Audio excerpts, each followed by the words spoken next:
violence, anti-government violence, anti-Semitic and other faith-based violence, and violence targeting communities of color.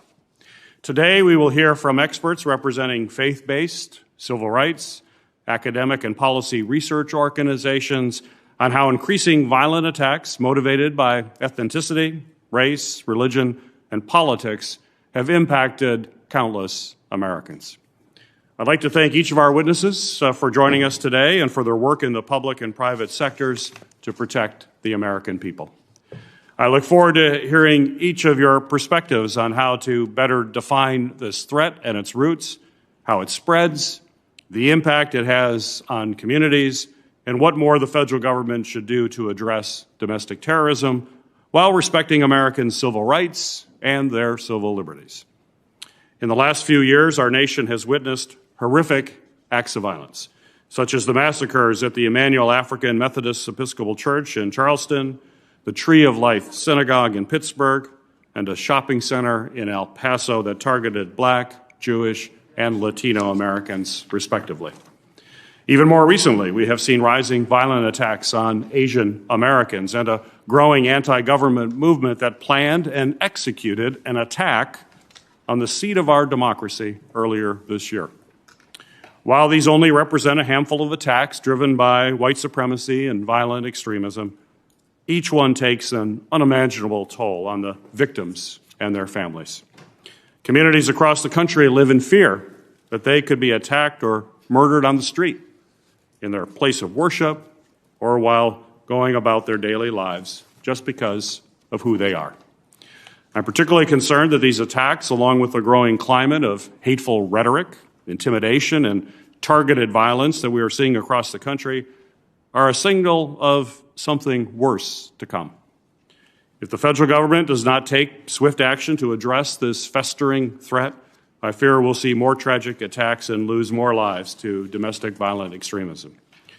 But effectively combating this growing threat requires the federal government to accurately assess it, track and publicly report these incidents, and use that data to ensure that we are devoting the appropriate resources and personnel to tackle the threat. Organizations like the Anti-Defamation League and the Center for Strategic and International Studies have tracked data related to domestic violent extremism and concluded that our nation is facing the highest levels of violence based on religion, race, ethnicity, and politics in decades. I'm disappointed that despite these clear warning signs, the federal government has failed to effectively track rising domestic terrorism threat.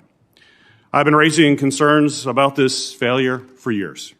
I worked alongside Senator Johnson to write a provision signed into law as part of the 2019 National Defense Authorization Act to require DHS, FBI, and the Office of the Director of National Intelligence to better track and publicly report this critical data. Despite passing the law, the first report was nearly 9 months overdue and did not provide all of the requested data. We need to get serious about taking on these heinous threats and the violence that stems from them. In my view, we must change the way the federal government approaches domestic terrorism. That will require not only improving the way government tracks the threat, but also better understanding how these hateful ideologies spread across social media platforms and how that online transmission can lead to real-world violence. This is an issue that this committee will continue to examine throughout the year. And I look forward to taking what we learned from our witnesses today and using it to inform our efforts going forward. Whether we are conducting oversight or working on additional policy solutions, we must ensure that we're doing everything in our power to address the grave threat posed by domestic terrorism. With that, I'll turn it over to Ranking Member Portman for his opening comments. Thank you, Mr. Chairman. I appreciate your holding this hearing to examine the persistent and concerning threat posed by domestic terrorists and violent extremists. This is a threat to communities all across our country.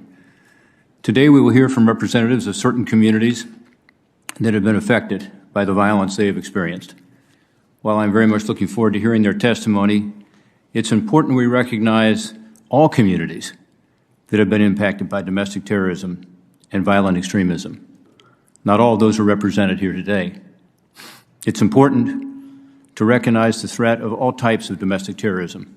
Interestingly, just in the last week here in the United States Senate, we have been learning more about one of those domestic terrorist threats listed by the Federal Bureau of Investigation that we won't hear about today. This is eco-terrorism. It turns out that one of the nominees from the Biden administration, nominated to run the Bureau of Land Management, had been involved in eco-terrorism, putting spikes into trees that then cause injury to loggers and others who were involved in timbering. So there are lots of kinds of terrorism. Domestic terrorists and violent extremists are not a new phenomenon, nor are the methods that are used to advance their causes. As chairman of the Permanent Subcommittee on Investigations, which is a subcommittee of this full committee, I held a hearing in July of 2016 examining foreign terrorists' use of our Internet and social media platforms for radicalization and recruitment. That hearing was also aimed at understanding the threat and how the federal government was and should be addressing that threat, and we heard directly from witnesses at the Department of Homeland Security, the Federal Bureau of Investigation, and the State Department. This was a bipartisan investigation that was shocking. I'm disappointed that we will not hear testimony today from a single government official about how the federal government is addressing the domestic terrorism and violent extremism threat. Each of the witnesses at that July 2016 Permanent Subcommittee Investigations hearing highlighted the challenges we face in combating terrorism and violent extremism in the age of the Internet, including the reality that the digital environment often accelerates recruitment and radicalization efforts, and the speed with which individuals online can mobilize to violence, often referred to as the flash-to-bang effect. 5 years later, we are still seeing the same weapons being used within our own communities, and we are also increasingly seeing many domestic violent actors connecting with and learning from foreign groups and individuals. Domestic terrorists and violent extremists, inspired by a range of ideological beliefs, on the right and on the left, are increasingly using these digital platforms to spread hate and incite violence here at home. As Americans, we value our First Amendment rights, of course, including the right to express our beliefs. But nothing gives someone a right to carry out acts of violence. We must also acknowledge recent violence in the form of assaults on government, specifically law enforcement. Violent extremists from all segments of the ideological spectrum are increasingly targeting the military, law enforcement, and government personnel. I wrote a letter to the Department of Homeland Security, to the Secretary of Homeland Security, Mayorkas, in May, requesting information on what the department was doing to deter and combat these violent attacks, including on their personnel. Any attack on our nation's law enforcement or other government officials is an attack on the rule of law and on our American ideals. The safety and security of our communities has been a key priority for this committee and for me. After the Pittsburgh Tree of Life tragedy in October of 2018, I brought together leaders of faith-based groups and nonprofit entities across Ohio for a faith security conference in Columbus to discuss how to best respond to these threats. We had the Department of Homeland Security there. We had the FBI there. We talked about what could be done, and at that conference, we said that Congress can and should do more. And I redoubled our efforts here in Congress to provide communities with the resources needed to protect themselves from acts of violence. I've worked to establish and support the Department of Homeland Security's Nonprofit Security Grant Program, which allows nonprofits to apply for funds they can use to secure their facilities. Last year, our bipartisan Protecting Faith-Based and Nonprofit Organizations from Terrorism Act, with Chairman Peters, was signed into law, which authorized a record $75 million annually for 5 years for this grant program.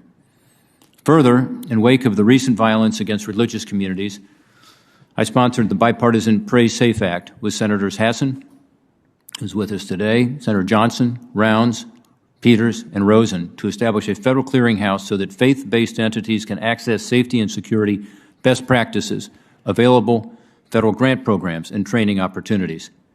The threats and senseless attacks on all faith-based organizations and houses of worship must stop. But in the interim, I urge my colleagues to support this important bipartisan legislation to provide that critical information. I'm pleased to see my former Ohio colleague in the U.S. House of Representatives, Among our witnesses today, Eric Fingerhut, and I appreciate his personal commitment to, and the Jewish Federation of North America's support of the Pray Safe Act and the Nonprofit Security Grant Program. Let me be clear, there is no place for hatred or bigotry of any kind toward our fellow citizens. In confronting these challenges, we must take a holistic approach to these threats. Today's witnesses will speak to this topic. We also need to hear and learn from government witnesses who are not here today about the magnitude of the threat and how the federal government is responding to it. Only after hearing these relevant perspectives can we develop a comprehensive strategy to combat these troubling trends. I appreciate the witnesses being here today. Again, I look forward to your insights and perspectives, but most importantly, your ideas on how we can better combat terrorism and violent extremism in our country so that we can learn what more Congress can and should do to counter those threats. Thank you, Mr. Chairman. Thank you, Ranking Member Portman. And as you're well aware, this is a complex and an important issue. And I agree with you that we need to hear from government witnesses. It's our intent to bring them in when we come back in September to have a hearing with them to pick up on what we're going to cover today as well as on Thursday. It's the practice of the Homeland Security and Government Affairs Committee to swear in witnesses. So if you will stand and raise your hand, including those on video, I'd appreciate it. Do you swear that the testimony you will give before this committee will be the truth, the whole truth, and nothing but the truth, so help you God? I do. I do. For the record, everybody answered affirmatively. You may be seated. Thank you. Our first witness today is Mr. Wade Henderson, who currently serves as the interim president of the Leadership Conference on Civil and Human Rights, which advocates on behalf of more than 200 national civil and human rights member organizations. The Leadership Conference's members include the Anti-Defamation League, the ACLU, the NAACP, the Arab Community Center for Economic and Social Services, and the American Jewish Community, among others. Prior to his role with the Leadership Conference, Mr. Henderson was the Washington Bureau Director of the NAACP. Welcome, Mr. Henderson. You are now recognized for your 5-minute opening statement. Good morning, Chairman Peters, Ranking Member Portman, and members of the committee. Thank you for holding this important hearing today on the federal response to domestic terrorism. Last week, the House Select Committee held its first hearing investigating the violent January 6th attack on this very institution, an attack fueled by white supremacy. We all saw a Confederate flag unfurled in the Senate chamber that day. We all saw people wearing anti-Semitic paraphernalia. And we all saw a noose constructed outside of the U.S. Capitol. It was unlike anything we have experienced since the Civil War. As we heard from Capitol and Metropolitan police officers who were on the front lines that day, the horrific consequences of the insurrection are still with us now. And for our diverse coalition, made up of more than 220 national organizations committed to the protection of civil and human rights, this violence is anything but new. For more than 400 years, Black, Brown, and Native people and other marginalized groups have borne the brunt of structural inequality, racism, and discrimination. Policies like American chattel slavery, the forced removal of Native people from their homelands, Black codes, Jim Crow segregation, redlining, lynchings, and racial discrimination have all contributed to intergenerational harm that persists today. Indeed, today marks the 2-year anniversary of the tragic attack in El Paso, Texas, when a white supremacist gunman murdered 23 people. We know that for too long, the threat of this violence has been weaponized, not only by white supremacists, but also by laws and programs that target us rather than protect us. To address white supremacist violence and terrorism, I'd like to offer 4 recommendations today. First, Congress must pass the For the People Act to push back against the great white supremacist lie that encouraged the January 6th insurrection and has given rise to unprecedented attacks against voting rights. This Friday marks the anniversary of the 1965 Voting Rights Act. The Senate must pass S1 and honor the many who gave their lives to protect our democracy. Second, Congress should demand that federal agencies show how they are fighting white supremacist violence through existing tools and reject any new domestic terrorism charge or sentencing enhancements. There are already more than 50 terrorism-related statutes on the books and over a dozen other criminal laws, some of which are being used to prosecute the January 6th insurrectionists. Our nation's long history of abusing national security mechanisms, including the use of COINTELPRO against Dr. King, the post-9/11 targeting of Arabs and Muslims, and the FBI's prioritization of, quote, Black identity extremists, unquote, serve as cautionary tales of how expanded national security authority leads to unjust targeting of already over-policed communities. Third, Congress must identify ways to address and dismantle white supremacy in law enforcement. While many police officers work to fulfill their duties honorably, transformational change is still needed to address the culture of policing that helps promote white supremacy groups, as well as discriminatory policing practices and policies that make us all less safe. Congress must demand a full accounting of how law enforcement is addressing white supremacy in their ranks, and the White Supremacy in Law Enforcement Information Act is a good first step. Congress and federal agencies must also identify ways to ensure that officers who incite racist violence are no longer welcome. It's why the George Floyd Justice and Policing Act is so important. Finally, Congress must pass H.R. 40 to study reparations for African Americans and create a U.S. Commission on Truth, Racial Healing, and Transformation. Excuse me. May and June 2021 marked the centennial anniversary of the Tulsa Massacre, when a white supremacist mob murdered Black Americans and burned the businesses and homes to destroy the successes of the Black Tulsa community. Yet many Americans still know nothing about this tragedy or others that have flowed from slavery until today. Black people have been targeted with brutal violence, and they continue to be deprived of the benefits of economic growth. Congress must pass H.R. 40 and come to terms with the contradiction of who we say we are as a democracy and who we actually are. Reparations are owed, transformation is required. Now is the time to create a shared vision for our nation, one where all people feel safe, valued, and heard. Thank you, and I look forward to your questions. Thank you, Mr. Henderson. Our second witness, former Congressman Eric Fingerhut, is the president and CEO of the Jewish Federations of North America, which comprises more than 146 independent federations across the United States and a network of 300 smaller Jewish communities around the globe. Together, these organizations work to protect and enhance the well-being of the Jewish community worldwide.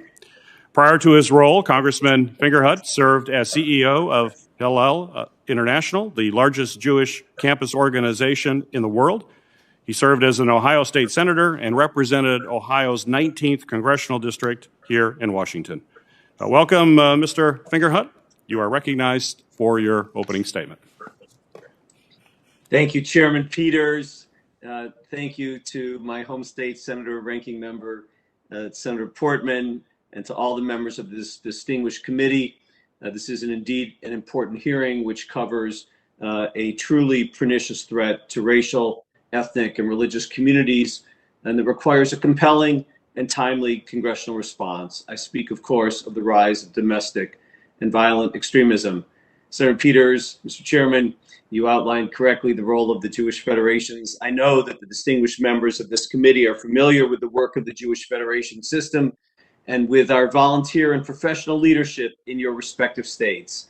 And we thank you for all the many ways that you have each supported our mission across the full spectrum of Jewish communal life. Now, security has always been a core concern of Jewish federations. We know that the ability and the confidence of our community to participate fully in Jewish religious and cultural life depends on feeling safe.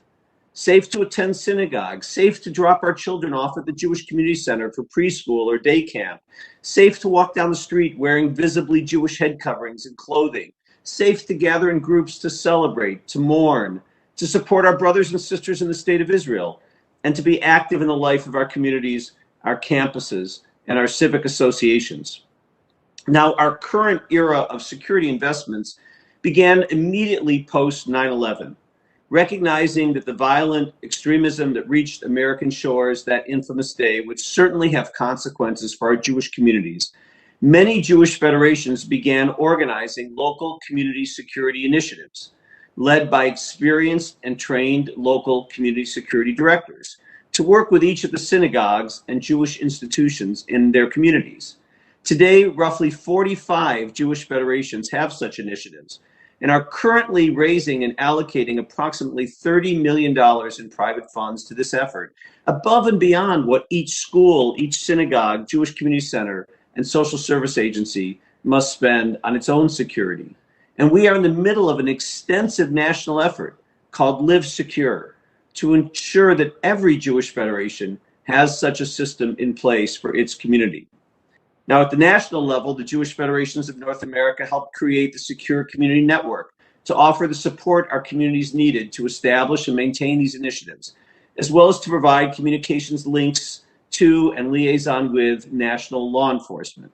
We've been proud to work with the Department of Homeland Security since its creation to advance this work.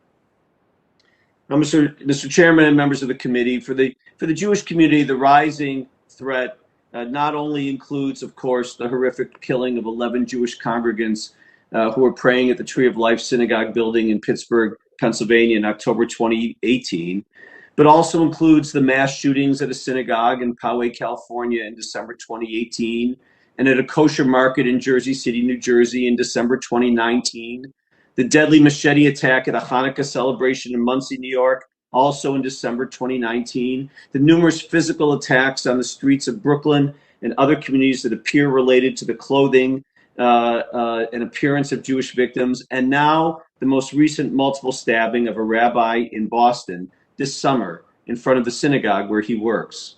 And of course, these are further exacerbated by the appearance of too many instances of anti-Semitic arson, vandalism, and disrupted plots and online hate that contain implicit threats of violence to come. To say that the Jewish community regards physical safety as today's highest priority and as a matter of great urgency is not an overstatement.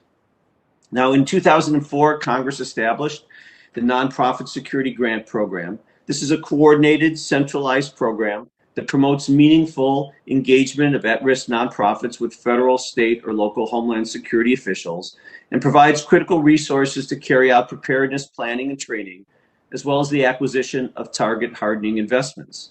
The program is groundbreaking, but it's tiny by federal standards. In its 17 years, it has assisted between 140 and 1,500 nonprofits annually at an average yearly appropriation of $35 million.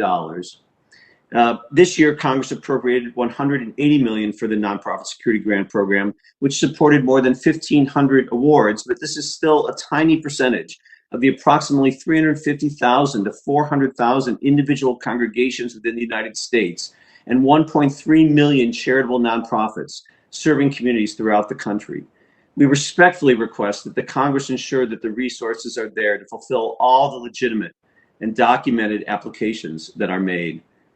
Nevertheless, the Nonprofit Security Grant Program, while important, cannot in and of itself adequately mitigate the risk to the charitable sector of this great threat. We therefore respectfully request that Congress designate the charitable sector as a critical part of the nation's infrastructure, supported by a comprehensive plan and the necessary resources to manage its risks, resilience, and security outcomes, as this has afforded 16 other currently designated vital sectors.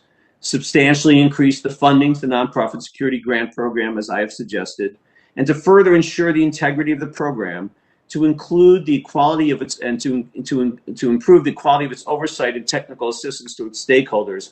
we ask that Congress provide additional and specified resources to the NSGP program office located within FEMA, and that Congress allow the state administrative agencies to withhold up to 5% of the NSGP awards to cover their management and administrative costs.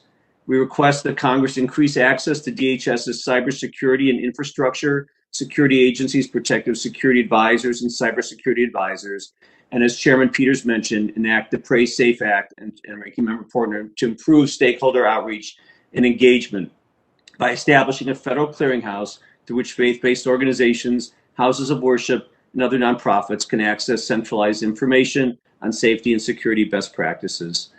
Chairman Peters, Ranking Member Portman, members of the committee, thank you for holding today's hearing to explore what compelling steps the committee and Congress should take to ensure the safety and security of nonprofit organizations, and I look forward to answering your questions. Thank you, Mr. Fingerhut. Our third witness is Mr. John Yang, as president of Asian Americans Advancing Justice. Mr. Yang works to address systemic policies, programs, and legislative attempts to discriminate against and marginalize Asian Americans and Pacific Islanders and other minority communities. Prior to his current role, Mr. Yang co-founded the Asian Pacific American Legal Resource Center, a nonprofit organization dedicated to addressing the legal needs of Asian Pacific Americans in the D.C. metropolitan area. Mr. Yang, welcome to the committee. You may now proceed with your 5-minute opening remarks. Thank you very much, Chairman Peters, and thank you to Ranking Member Portman and all the other members of this committee for holding this important hearing. I appreciate the opportunity to testify before all of you today. I also appreciate hearing from my good friend and colleague, Wade Henderson. His words, as always, are insightful, powerful, and I agree wholeheartedly with his assessment and recommendations. Merriam-Webster defines terrorism as the systemic use of terror, especially as a means of coercion. Terror, in turn, is defined as a state of intense or overwhelming fear, and violence or the threat of violence used as a weapon of intimidation or coercion. Under these definitions, the Asian American community has been living under a state of terrorism for the past 18 months, and certainly in the first 6 months of 2021. A Pew report shows that over 60%, or approximately 60% of Asian adults have heard people express racist or racially insensitive views about people who are Asian than it was before COVID-19. A similar Ipsos survey in 2020 showed that over 60% of Asian Americans witnessed someone blaming Asian Americans for COVID-19. In the course of talking to the Asian American community, whether at community events, through employee resource groups at companies or government agencies, or just in casual conversations, some difficult themes have emerged. In these discussions, individuals have described how they have feared for their elders' safety, as well as that of their children and themselves. They have described telling elders not to go out alone, have described their own fear in doing the same, and how they have isolated themselves because of these issues. They have told stories of being spat upon, coughed upon, pushed, ridiculed in front of their children, and otherwise treated as the other, unworthy of respect as a human being. This is the lived reality of the Asian American community right now. If domestic terrorism is understood to be creating fear within a community, such that the community may be coerced, intimidated, or silenced, what has happened to the Asian American community must be properly viewed as terrorism. Indeed, the statistics confirm the basis for these fears. Through reporting done by Stop AAPI Hate, combined with data from Asian Americans Advancing Justice and other organizations, over 7,500 acts of anti-Asian hate have been reported since February of 2020. And we all know about the very real physical violence against our community, whether it is the murder of an 84-year-old Thai American in California, the murder of 6 Asian American women in Atlanta, or the murder of 4 Sikh Americans in Indianapolis, not to mention the countless other acts of physical violence taking place throughout the country. This violence against the Asian American community is rooted in 2 very dangerous stereotypes about the Asian American community, that of the perpetual foreigner and that of the model minority. Asian Americans are seen as the perpetual foreigner, such that we are seen as foreigners, not of this country, as of the other, regardless of how long we have been in this country or whether we were born in America. On the flip side of that stereotype is that of the model minority, where Asian Americans are held up as the quote-unquote good people of color when it is convenient, and used to plant seeds of division within allied communities of color. That model minority myth hides the complexities of our community and the economic disparities that exist among Asian Americans. Although the current round of anti-Asian hate can be said to have its origins in COVID-19, COVID-19 is not the only cause of anti-Asian violence. We have very legitimate geopolitical differences with the Chinese government, and that is likely to remain for the foreseeable future. If we are not careful, however, those differences will have consequences for our Asian American community, and we can expect a backlash against our community. We saw that happen with the incarceration of over 120,000 Americans of Japanese descent during World War II. We saw that happen in the backlash against the Arab, Middle Eastern, Muslim, South Asian American community after 9/11. And we saw that happen with the murder of Vincent Chin 39 years ago during the heightened automobile trade war tensions that we had with Japan. Indeed, just as lynching and cross burning are used as forms of terror against the African American community, we have seen the same in the Asian American community. While Asian Americans were doing some of the hardest work building the transcontinental railroad in the late 1800s, we saw Asian Americans being lynched and burned out of their homes in the western part of this country. We must be able to address these issues with a proper nuance and come together to call out xenophobia, racism, and hate whenever it occurs against our communities. And we must call out misinformation, disinformation before it distorts reality. The dehumanization of Asian Americans by suggesting that we eat bats, have unsanitary habits, or deserve to be ridiculed must be rejected. Likewise, misinformation about who is attacking Asian Americans must be corrected. Notwithstanding attempts by some to create divisions within the community between African Americans and Asian Americans, let me be clear about one thing. Studies done by NIH and University of Michigan have shown that, notwithstanding these social media efforts, over 75% of the attackers against Asian Americans are Caucasians. A very small percentage are African Americans. The person who killed 6 Asian American women in Atlanta was Caucasian, a Caucasian male, as was the person that killed 4 Sikh Americans in Indianapolis. African Americans are not the predominant group attacking Asian Americans, and such narratives are simply false. Facts, education, and data are the keys to addressing extremism. We cannot normalize racism and xenophobic behavior of those who seek to silence communities of color. Normalizing racism and xenophobia has created the conditions where people feel comfortable terrorizing other communities, inserting their privileges to intimidate and marginalize those communities. These are the issues we must confront if we are to prevent citizens in our country from terrorizing other residents of our country. Thank you very much. I look forward to your questions. Thank you, Mr. Yang, for your comments. Our next witness is Mr. Paul Goldenberg, Vice Chair of the Department of Homeland Security's Faith-Based Council and Senior Advisor to the Department's newly established Countering Violent Extremism Initiative. Prior to his current roles, Mr. Goldenberg played a key role in efforts to counter violent extremism in the United States and Europe, including as Chief of the Office of Bias Crimes and Community Relations in New Jersey. He is considered an international thought leader in information sharing, conflict resolution, public safety, and counterterrorism policy. Mr. Goldenberg, welcome to the committee. You may proceed with your opening remarks. Thank you, Senator. I just want to... We are no longer officially associated with the U.S. Department of Homeland Security as the ASAC has formally resolved. So I just want to be on record that I'm not representing the Department. Thank you. Very good. Your microphone on? Okay. Is it on now? Is the mic on now? Yes? Doesn't appear to be on it. It's on now? Okay, thank you. Good morning, ladies and gentlemen. My name is Paul Goldenberg, and I am here today as a senior fellow with the Rutgers University Miller Center for Community Resilience and Protection. And as I just stated, I most recently served as a senior advisor to the United States Department of Homeland Security, where there I was a member of the Secretary's Advisory Council.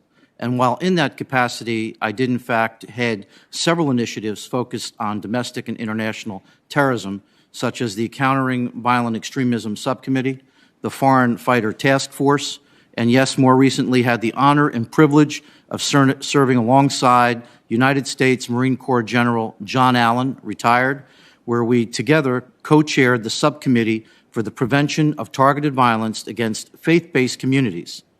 Before that, I did command the nation's first ever state office dedicated to the investigation and prosecution of bias crimes and domestic terrorism, situated in New Jersey. I'm very proud and honored to be here today speaking with your committee on these topics, and I sincerely applaud you, chairmen, members of your steadfast commitment and unwavering support to address these serious matters impacting our nation's national security. Look, in framing my testimony, I think it's important to look first beyond America's borders.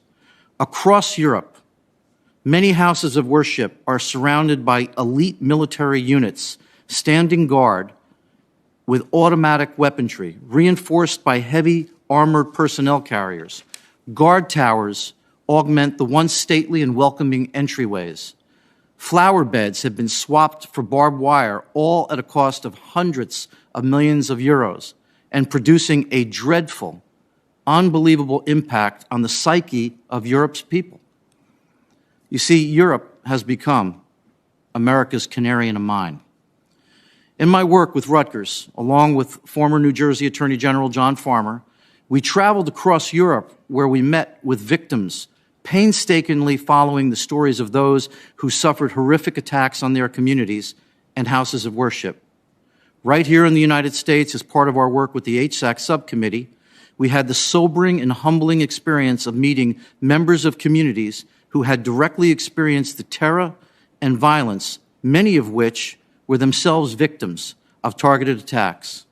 Without exception, as these communities worked through their grief, they were so eager and committed to helping the members of our subcommittee with our work. You see, the adverse impact that violent extremists and domestic terrorists, including those inspired by white supremacist ideologies, are having on vulnerable communities are difficult to overstate. From Oak Creek, Wisconsin, to Whitefish, Montana, from Southern California to Sutherland, Texas, from Minneapolis to Pittsburgh, targeted violent attacks against vulnerable communities and the institutions they represent have struck at the very core of American freedoms. Standing out not just for the escalating death toll, but for the cruelty of wounding and killing people at their most vulnerable, while assembled in their houses of worship for prayer. What was once unthinkable has become almost anticipated. The increasing influence of white supremacist, separatist, radical right, left extremist ideologies and inspiring acts of domestic terror and targeted violence is moreover not a matter of political opinion, but a demonstrable fact. Most attacks are committed primarily by lone attackers as opposed to organized cells or through a system of cells. There are, however, a lot of similarities to the attacks once perpetrated by ISIS, jihadists, white and black separatist groups, and other extremists. They're acting very much alike. These bad actors are radicalized and freely communicate as a part of a wide-ranging movement. The social media platforms and individuals that frequent and govern these sites have implemented a comprehensive transnational outlook, very much like ISIS inspired and connected with their potential radicals across the globe.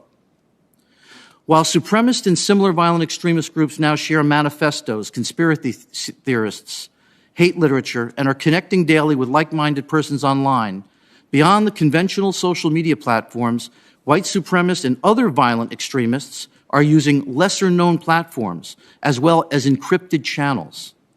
Their tactics is to exploit the openness of the instrumentalities of freedom, in this case, social media and the internet, to destroy freedom itself, in this case, the foundational freedom of religious conscience.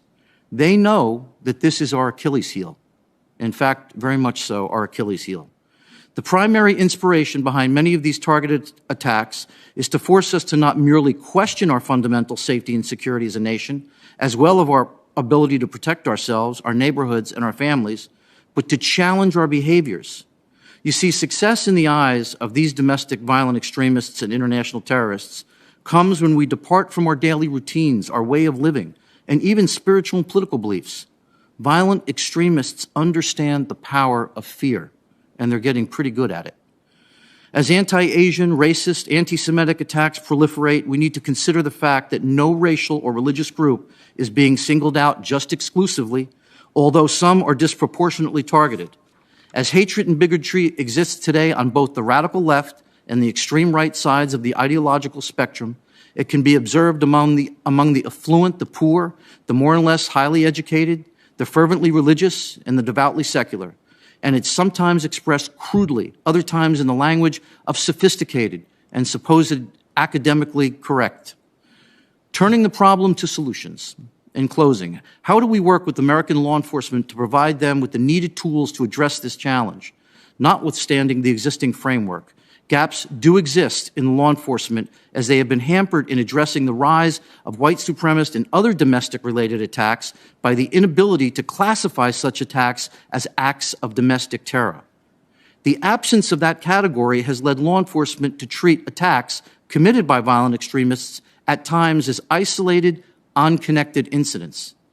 It has also rendered of extremely limited value the uniform crime reporting and other reporting mechanisms which may record similar events differently.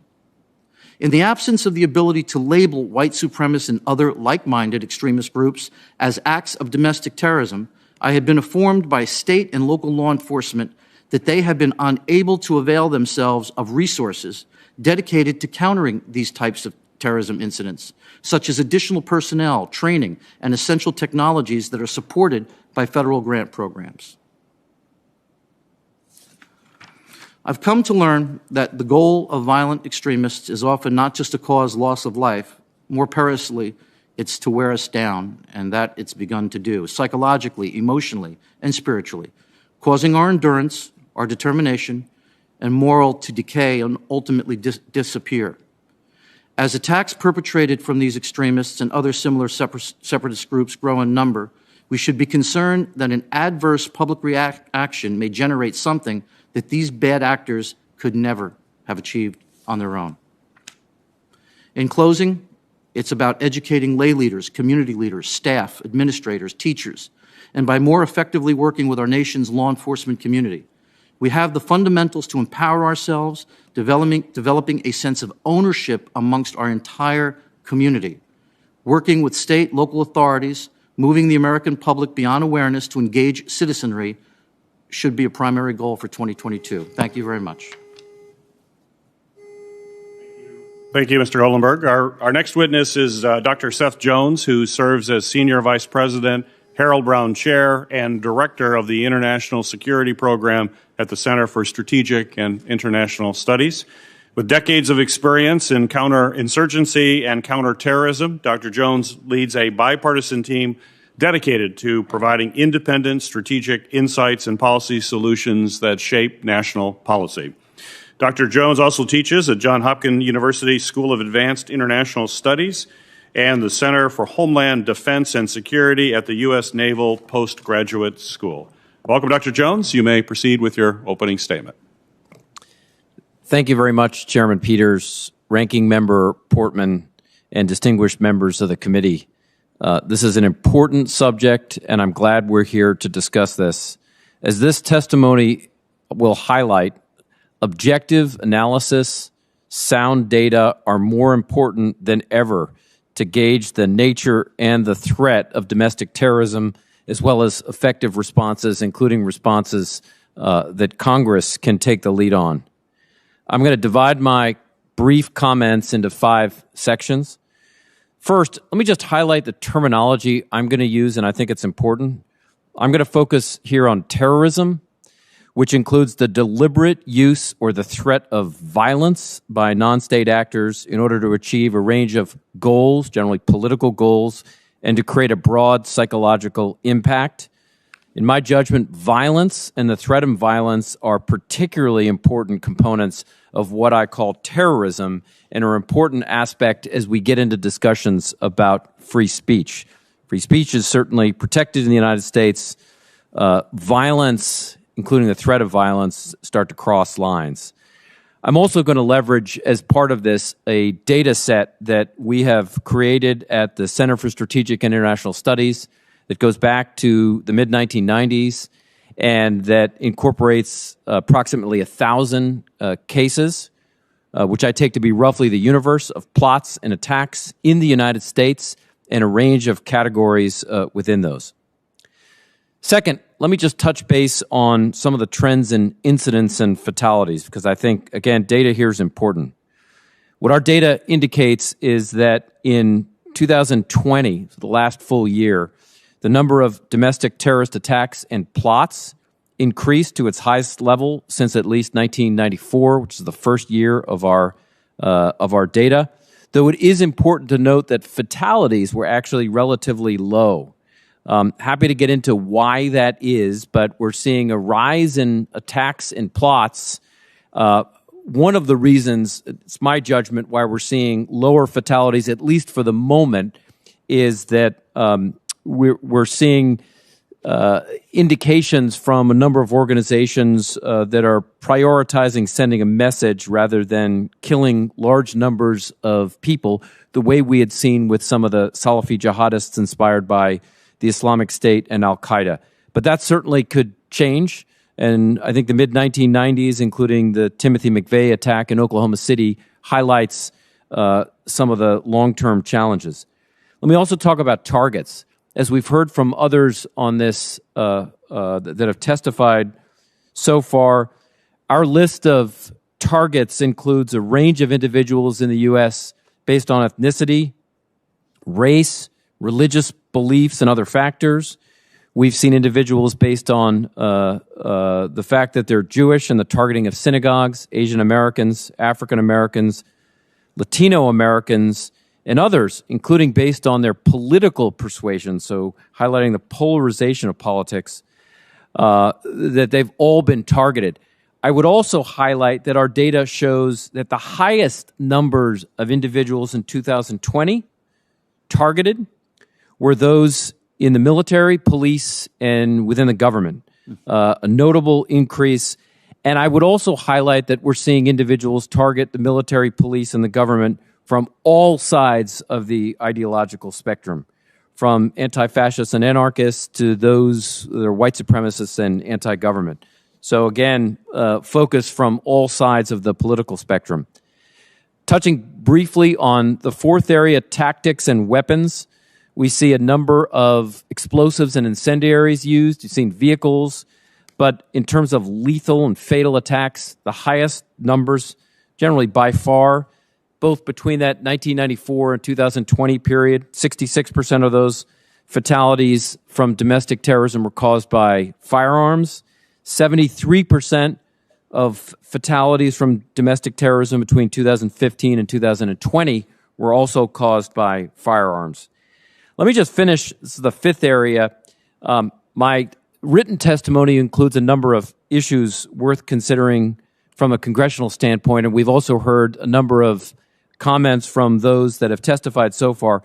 But let me highlight one issue with which the chairman mentioned in his opening remarks, and that is, I think the federal government has to be much more transparent about the state of domestic terrorism. That includes data that the FBI, the Department of Homeland Security, and to some degree also the National Counterterrorism, we have to be more transparent as a federal government, including at the state and local level, in key trends. Numbers of attacks and plots, fatalities, targets, tactics used. I find the level of transparency troubling within the government, different in many ways from what we see from our partners overseas. British intelligence, including MI5, have generally been quite transparent about trends. The Germans have been quite transparent, including the Ministry of Interior.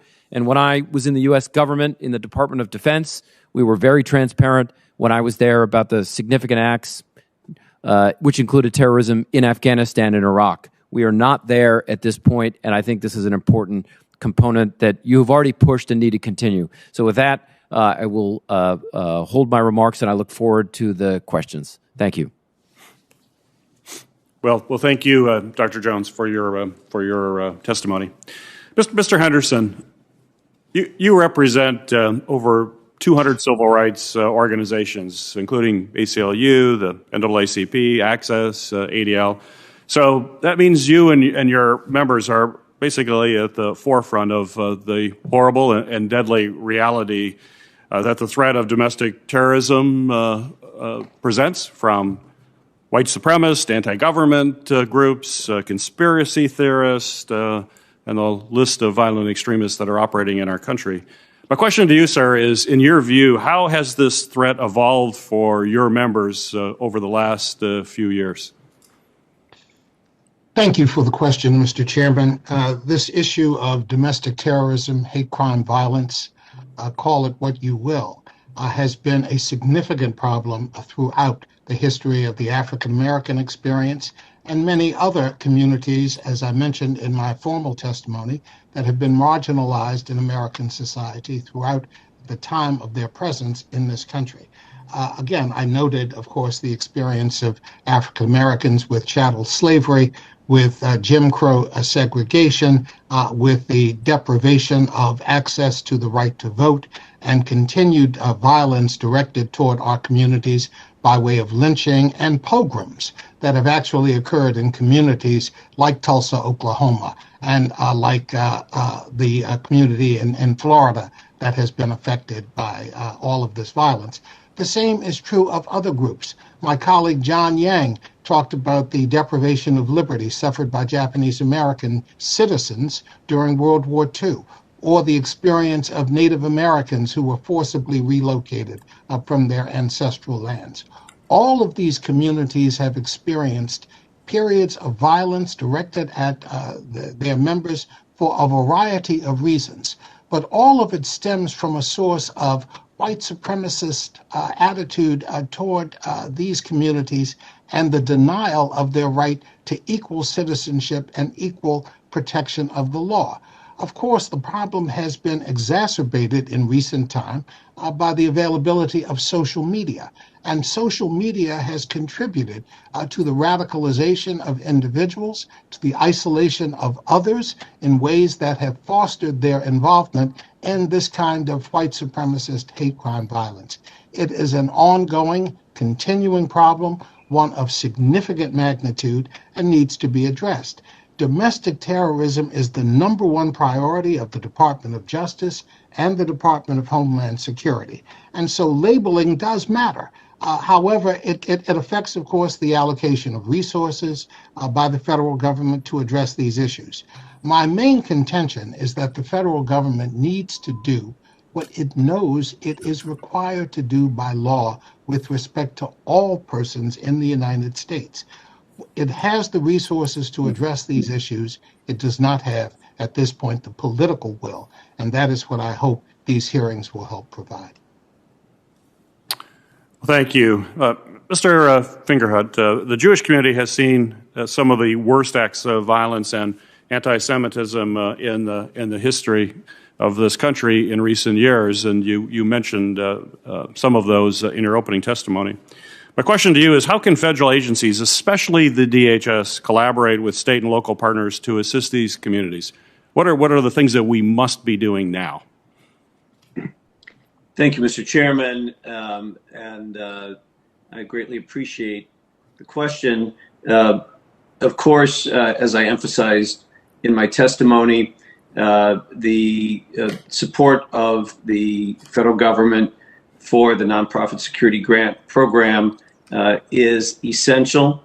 And critically, sir, it is, and members of the committee, it is not only an increase in funding, but it is as well the support for the agencies that administer those programs at the federal and at the state levels, and the commitment for the technical support for all of the faith-based and nonprofit institutions that are eligible to apply for them. These are, by necessity, somewhat technical in nature, and we do our very best through our Jewish Federation system and with our other religious and ethnic communal partners to educate all of the faith-based and nonprofit institutions about the method and the technical details of the applications, it nevertheless remains an important responsibility of DHS and of the FBI to assist these communities. As I mentioned in my testimony, the Secure Community Network, which is an organization that we started together with a conference of presidents of major Jewish organizations in the 2004 post 9/11 era, is in direct and regular contact with the Department of Homeland Security and is prepared to assist them in that effort. Secondly, as I also indicated in my testimony, Mr. Chairman, it is important that the faith-based and nonprofit community be designated as a critical infrastructure, as have 16 other sectors of our community of the nation's economy and communal infrastructure, so as to require the Department of Homeland Security and the other federal law enforcement agencies to create a comprehensive approach to working with the faith-based and nonprofit communities. As you, Mr. Chairman, members of the committee well know, in our society, the way American society is structured, the partnership between government and the nonprofit and faith-based sectors in the delivery of core and essential human services, as well as education and communal activities of all kinds, is an essential partnership. And recognizing that critical infrastructure, as we just evidenced during the pandemic, the partnership between the federal government and the nonprofit and the faith-based communities were essential to carrying our communities through the COVID pandemic. And it will be so as well as we tackle the domestic extremism issues. In addition, finally, I'd repeat the comment I made about increasing access to DHS's cybersecurity and infrastructure security agencies, protective security advisors, and cybersecurity advisors to assist the nonprofits that navigating the grant opportunities. Again, the Secure Community Network would be our representative and also works with other of the faith-based and religious communities in that effort. Well, thank you. Thank you for the detailed answer. Ranking Member Portman, you're now recognized for your questions. Thank you, Mr. Chairman, and thanks to all the witnesses for the information you provided, which was very helpful. Mr. Yang, I liked what you said, which is we need more facts, information, and data. And I think that's absolutely true. And we've heard today some data from some of our witnesses that is very concerning. Mr. Jones, can you discuss some of the data that you have compiled? And one thing I thought was interesting, you said that there are more attacks on military and police, I think you said law enforcement, than any other group. Can you tell us whether that's historically true, or is that just true in 2020? I thought you had some interesting data about other attacks, saying that threats and attacks are the worst they have been since 1994. But with regard to the information you provided us today, which is new to me, that the highest number of attacks have been on law enforcement, is that historically accurate, or is that just a recent development? Excellent question. In response to your question about the targeting of government, military, and police, it is primarily a recent phenomenon. Government, military, and police have been targeted historically in the U.S. at various points. We certainly saw that in the mid-1990s in Timothy McVeigh's targeting of the Murray Building in Oklahoma City. But in terms of the number of attacks, we've seen amongst the highest levels in terms of attack target in 2020. So that is a recent phenomenon. And again, as I mentioned, we're seeing the perpetrators from all sides of the political spectrum, anarchists, anti-fascists, and others as well. Yeah. Thank you. And I appreciate that. And I appreciate the concise answer, because we don't have much time here and there's lots of information I want to get out. Mr. Goldenberg, you talked a lot about your work and the factors contributing to the persistent threat of domestic terrorism and violent extremism. Can you talk a little about what you see as some of the common threads of domestic radicalization?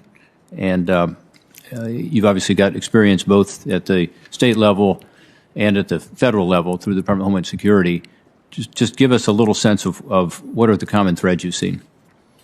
The tactics being used by extremists and radicals, from white supremacists to those that claim that they're going to attack in the name of jihad, to those even potentially engaged or involved, as you stated, sir, eco-terrorism. The tactics are very similar. About 4 or 5 years ago, I had the opportunity to co-chair the Foreign Fighter Task Force. We spent a lot of time studying the methodologies that ISIS was using to bring young men and women from different parts of the world who absolutely had very little in common, had very little knowledge, many of which weren't even that hooked into any particular religion, making their ways across oceans to join a fight and a war in the deserts of some unknown place. And we got very caught up in the cause, and we didn't study enough as to the effect. Why are these young, disaffected, disenchanted folks, these young people, joining these fights, joining these movements? Why are they being radicalized so quickly? And social media, it was all done. 95% of it, I may not be exact, of the radicalization was done through very effective, very savvy social media marketing campaigns. Yeah, I think that we talked about the investigation we did here, the Permanent Subcommittee, which was a bipartisan look at why, and so much of it came down to the digital side, both in terms of organization and creating this motivation with white supremacists. I think the same is true from everything we know. And then on the actual attacks themselves, the ability to organize quickly, and the flash and bang effect we talked about earlier. So that, I mean, getting into the digital issues is really important. These platforms have created a bigger problem, clearly. Is that your understanding? It is, but I have to state something for the record. I was very engaged and involved in Whitefish, Montana, which many people may not be aware of. It's a very pristine, beautiful place on the side of a mountain where 120 members of a Jewish community, many of them, I can't speak for all of them, literally 4 years ago were debating whether to leave their community. They were terrified. They were petrified because they were being attacked and trolled and threatened online from some very dangerous people. Some of these websites that were calling for attacks on this small Jewish community. In fact, the common denominator of these websites is the fact that members of those sites were involved in over 100 to 120 murders around the world, including Breivik, including several other major incidents here. Why am I bringing up Whitefish? Because as horrific, as horrible as these threats were perceived, people were terrified. It was, in my mind, a domestic terrorism incident, and it was very difficult to get any agency to even investigate it. And I'm not criticizing the agencies. I'm not criticizing the federal agencies or the local law enforcement agencies. They couldn't investigate it because they didn't have the probable cause to go ahead and open up an investigation, even though we had members of a community ready to leave their houses in terror, and we couldn't even get a criminal investigation initiated because we didn't have the laws or the mandates to work on it. Well, those are important points, and I think that leads to some of the frustration out there is that you have these threats that are real, and yet there doesn't seem to be an easy way for law enforcement at the local or state or federal level sometimes to respond. Mr. Henderson, we talked a little about the Nonprofit Security Grant Program earlier, and I'd like you and Mr. Yang as well to talk a little about that. This is an effort to provide community safety, community security. When we have gathered people in Ohio, it's the Christian community, it's the Sikh community, it's the Muslim community, the Jewish community, of course. But as someone who represents a broad coalition of these communities, how would you assess this program, and how can we get more people to apply, more people to understand it and to be able to take advantage of it? Well, Mr. Portman, thank you for your question. It is an important issue, and certainly the Leadership Conference does represent nonprofit organizations that are committed to protecting civil and human rights. The engagement of these communities in addressing the problems that we have with domestic terrorism are critically important. But as I mentioned in my testimony, we have over 50 statutes on our federal books that can be used to prosecute individuals who are engaged in these activities. I alluded to the fact that those who are charged today with some of the violence directly related to the January 6th insurrection are being prosecuted based on these provisions. I think certainly educating nonprofit groups about the circumstances involved with domestic violence, encouraging the FBI and the Department of Homeland Security to help educate these communities as well on how to apply for these grants, how to use them appropriately, would be a very constructive contribution that would help these communities better understand how they can be a part of the solution to the problem. But I think the biggest issue that we have before us is how do we encourage the federal government and the appropriate agencies to use the tools at their disposal to prosecute domestic terrorism in an appropriate way. That does include, of course, educating individuals on the use, or rather communities, on the use of these nonprofit grant programs. I commend you for your support of them, and I hope they will be a part of a constructive, comprehensive effort to address this problem going forward. Well said, Mr. Henderson. We've got to go to our next questioner, but let me say that the Pray Safe Act also provides this information of best practices, which I think is really critical, and Senator Hassan is actually a co-author of that legislation. I know she's going to question next, but I think that's another place for information that is easily accessible online, and I hope that this hearing, among other things, will give more people an understanding of the importance of that. Thank you. Well, thank you, Senator Portman. I want to thank you and Chairman Peters for holding this hearing. I certainly want to thank all of our witnesses, not only for being here today, but for the work that you do. And Mr. Goldenberg and Mr. Jones, I want to start off with following up on some of the discussion you've had with both Senator Peters and Portman on the issue of online radicalization. Mr. Goldenberg, in your testimony, you compared some of the online radicalization techniques of groups like ISIS to similar efforts used by domestic terrorists online today. So, again, just adding to what you were talking about just now, in your view, are there lessons learned from combating ISIS's online radicalization efforts that can be applied to combating domestic terrorism threats? Yeah, I think the primary lessons learned is it's almost, and I'm sorry, I'm going to use this as a comparison because I am a former police officer. It's when they interview the neighbor next door, and the neighbor next door, after a horrific crime is committed by the other neighbor, says, "I knew nothing.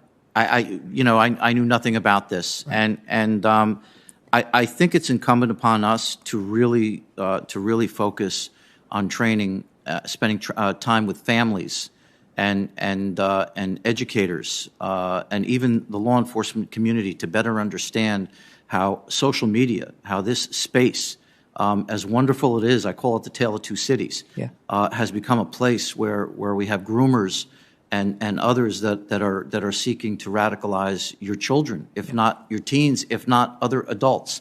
The tactics used by ISIS and Al-Qaeda and other groups that we'll call traditional foreign terrorist groups, these same tactics are being used right here in the United States by those that are asking for some to commit themselves to white supremacist ideology. It's the same tactics.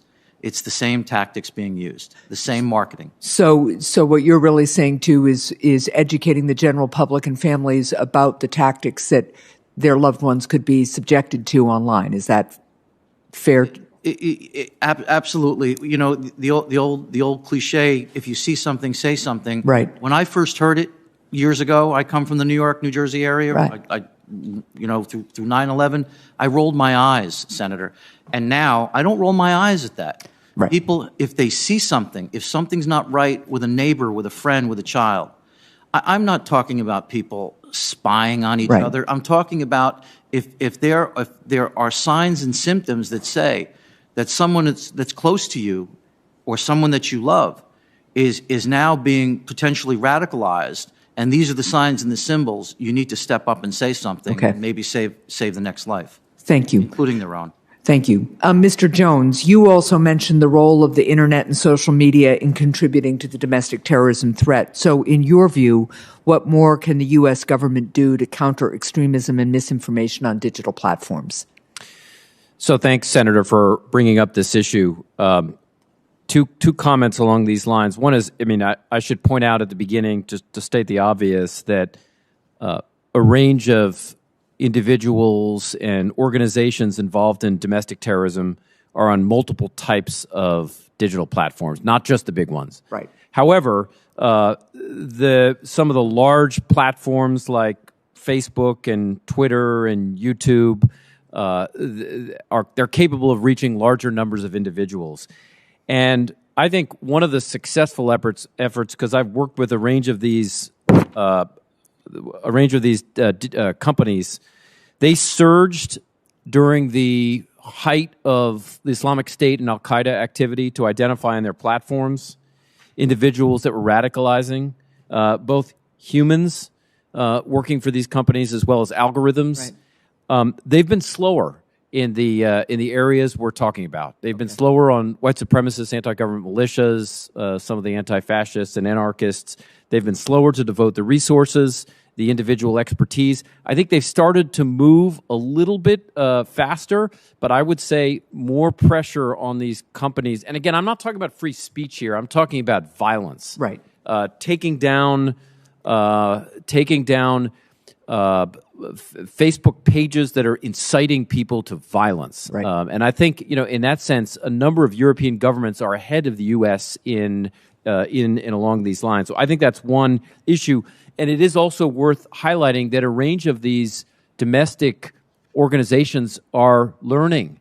So they now know what they can get away with and what they can't. So this is a constant process of rejiggering algorithms and educating those that are analyzing digital platforms. What are the word choices they're using to instigate? But I think continual pressure on these companies is critical, and that includes holding hearings so that with senior officials from those companies, so that they're held accountable. Thank you. I want to follow up with you on another issue now. I previously co-sponsored legislation to establish a commission that would review the information sharing process for both international and domestic terrorism.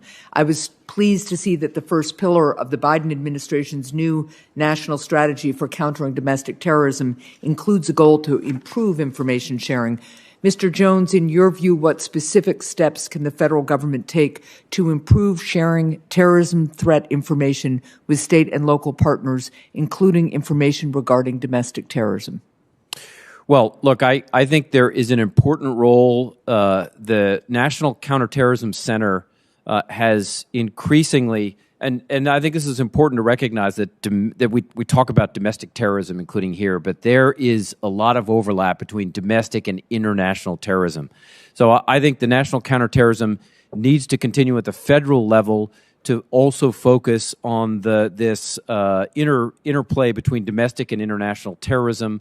I also think then that there's an important relationship between the National Counterterrorism Center and the JTTFs, the Joint Terrorism Task Forces, and the fusion centers that they can share information.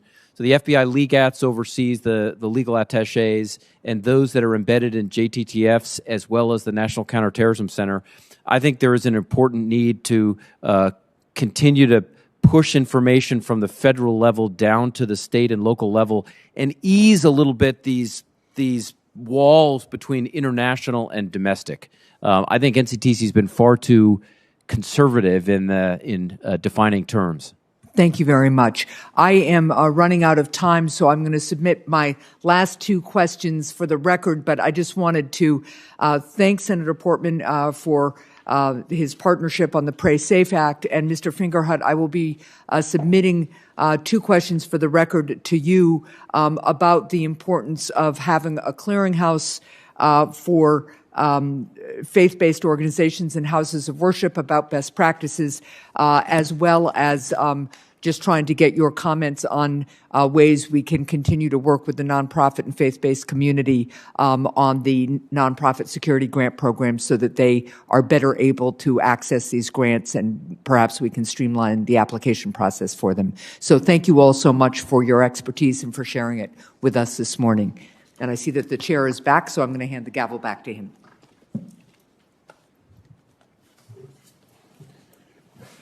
Thank you, Senator.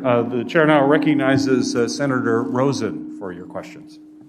Well, thank you. That was a swift move between Senator Hassan, and thank you, Chair Peters, for recognizing me. And really, I want to thank you and Ranking Member Portman for holding this important hearing. As co-chair of the first ever Senate Bipartisan Task Force for Combating Anti-Semitism, I am pleased to have this hearing, and I want to welcome my friend Eric Fingerhut from the Jewish Federations of North America and thank him for being with us today. And as others have touched upon, I want to talk a little bit about the Nonprofit Security Grant Program, because over the past few years, particularly since this spring, we've seen a dangerous increase in anti-Semitism, including the deadliest attacks on the Jewish community in modern American history. Just 3 years ago, of course, we had the Tree of Life Synagogue in Pittsburgh, and in May 2021 alone, the ADL recorded 251 anti-Semitic incidences, a 115% jump from the same period last year. And those are just what's reported. We know many things go unreported. So to protect synagogues, Jewish community centers, and other nonprofits against terrorist attacks and targeted violence, the Nonprofit Security Grant Program, or NSGP, it makes FEMA grants available to eligible nonprofit organizations so they can for target hardening and other security enhancements. And so despite the alarming rise in anti-Semitism, NGSP fulfilled less than half of the applications that it received for grants this year, far outstripping the $180 million appropriated by Congress in fiscal year 2021. And so, Mr. Fingerhut, I just really want to thank you for speaking to the importance of doubling the NSGP funding from $180 million to $360 million in your opening statement. It's critical to meeting the growing needs of the program to keep all of our communities secure. And so now I just want to follow up on many of the discussions that we've had so far. Rural communities, suburban communities, they often historically experience resource gaps. They face challenges in accessing nonprofit security grants to protect themselves against anti-Semitic, domestic terrorist attacks and targeted violence. And so, Mr. Fingerhut, how do you think Congress can ensure that these communities receive the sufficient federal support, including our outreach efforts and technical assistance to better access this important program? Whoops, we can't hear you. My apologies. Thank you, Senator Rosen, and thank you particularly for citing the statistics regarding the percentage of the applications for the Nonprofit Security Grant Program that were able to be filled by the existing funding sources. It's under 50%. And I think we just have to be honest and say that it's not that institutions are not aware of the need to take extraordinary measures now to secure their facilities. Regretfully, I think all faith-based institutions and nonprofit institutions in our country are becoming aware of the threats that they face, and particularly, regrettably, I must say it's true of the Jewish community, which for 23 straight years has experienced the largest percentage of hate crimes, according to FBI statistics, of any religious based group. But it's now the knowledge and the skill and the ability to fulfill the technical requirements of the applications. And so I'll just again mention a couple of quick things that I've previously mentioned, and I'd be more than happy to follow up with the committee and with your office for details. First of all, it is time that as part of the Nonprofit Security Grant Program, that we not only have a sufficient level of funding consistent over time, but that we also allocate sufficient resources to FEMA and to the state-based institutional partners who administer these grants to assist them in developing the expertise to working with the nonprofit communities. They haven't received the resources for them to be able to be in that position of expertise. Thank you. And as I've also mentioned, and I really can't emphasize enough, I do believe that it's time, we do believe that it's time for the Congress to designate the nonprofit and the faith-based sectors as critical infrastructure to this country with respect to domestic violence, which would trigger the development of comprehensive strategic plans by Department of Homeland Security, by federal law enforcement, FBI, and others. Senator, you know better than anyone, as a former synagogue president yourself, how critical our faith-based institutions are to the delivery of the communal services in our great country. This is the freest, safest country in the history of the Jewish people, but regrettably, as you said, in the last 20 years, we've experienced dramatic rises in violent extremism and actual attacks, and we need to fill in the gaps. Thank you. I'd like, in the short time I have left, I'd like to talk about the links between domestic terrorism, anti-Semitism, and anti-AAPI hate. The recent rise in anti-Semitism, of course, closely correlated with the spread of domestic extremist ideologies, neo-Nazis, the organization of this base. It's driven by ideological trafficking and conspiracies against Jewish control of society. The QAnon movement is out there. And I welcome the administration's recent joint comprehensive threat assessment on domestic violent extremism, but I'm disappointed that the report did not account for the nexus between anti-Semitism and violent extremism. So this question to Mr. Goldenberg and Mr. Yang, can you describe the connection between domestic violent extremist ideologies and anti-Semitism, motivation, tax system recruitment? And Mr. Yang, of course, we have those same issues happening right now with anti-AAPI conspiracy theories and domestic extremism. So I know maybe I'll have to take them off the record because I see my time is expiring, but I will submit them to both of you. I really want to hear what you have to say. We need to be a no place for hate society, and we have to stand together in this fight. So I don't know who's after me, Mr. Chair, but I guess I'll take my answers off the record. Senator Rosa, if you'd like more time, you can take more time. We're waiting for another member to appear. Well, that's great. Well, I guess you can answer because we're waiting for another senator to come either online or in the room. So I guess Mr. Goldenberg and then Mr. Yang, please. Okay. Yeah, there is an absolute common denominator between the violent extremists on the right and the violent extremists on the left. And that common denominator, unfortunately, for some of these groups is their apparent hatred of the Jewish people. It is, we have seen online, we have studied some of the rhetoric and the chatter, and in many cases they may not agree with each other theoretically, politically, or any other which way, but when it comes to their hatred of the Jewish people, they use the same anti-Semitic rhetoric, the books, the elders. I can mention a half a dozen different the protocols of Zion. They actually share this information with each other. So if they completely disagree, sometimes even violently with each other on many other issues, at the core, it's anti-Semitism that unfortunately does bring them together. Thank you for that disturbing answer. Mr. Yang, can you talk a little bit about the connection of these anti-AAPI conspiracy theories and domestic violence that we've seen, particularly on the rise during COVID? Absolutely, and thank you for that question. I think one common denominator that we haven't talked about, both with respect to anti-Semitism and anti-Asian American hate, is this climate of fear. This notion that, we are living in fear, we have to blame someone for the fear. Here, it's with respect to COVID-19 as applies to the Asian American community. And what we are seeing is misinformation, disinformation, about the origins of COVID-19, if you will, the fact that Asian Americans eat bats or that Asian Americans are unsanitary. And that is why COVID-19 is here in the United States. One of the first physical attacks against an Asian American down in Texas was by a person against a father with two very little kids. And at the same time, he was saying, you guys are the reason that COVID-19 is here. So what we need to do is make sure we don't sow those seeds of fear. And that's incumbent on all of us as leaders to use the right words. That's not going to do the trick alone, but to make sure that we are not part of the problem in creating that climate of fear, that somehow we have to fear Chinese people or fear the Asian countries.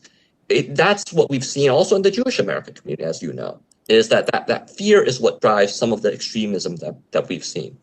So those are a distinct element that I would want to name right now. Thank you. And Dr. Jones, I'm going to follow up for the record because I'm way over my time, but I really want to talk about the specific steps the administration that we can take to address this linkage between bigotry, anti-Semitism, anti-AAPI hate, other forms of systemic racism, and with violent extremism and especially white supremacy. So thank you for indulging me, Senator Peters. I appreciate it.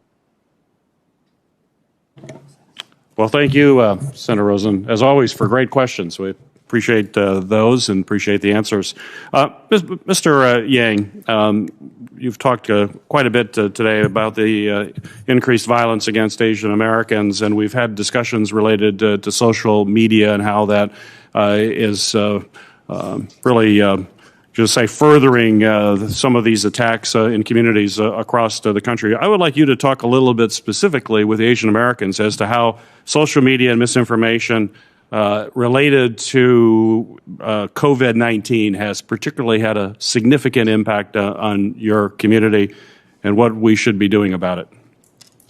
Thank you very much for that question. There's a couple of things. Number one is, with respect to that misinformation, that actually caused an effect on the Asian American community with respect to COVID-19 before any other community, before anything else.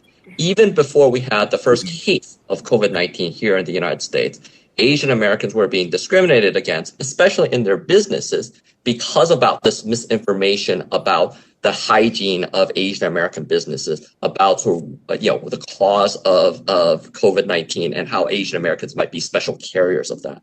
Then that translated into actual cases of violence against our community because of what we saw on social media.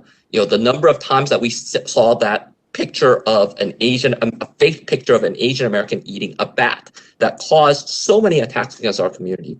Before this hearing, I took a quick look at the statistics with respect to anti-Asian attacks against our community from our own website. I've recorded very quickly over a dozen cases in which, while that person was attacking an Asian American, they were talking about Asian Americans eating bats. And so that disinformation is part of the issue that we need to address, right? And I do agree that it is both digital literacy, as I would call it, with respect to people that are consuming that information, as well as content moderation with respect to the platforms that are allowing those pieces to proliferate. But again, I would also go to the source, which is, who is it that is causing that or seeding that racism, seeding that extremism?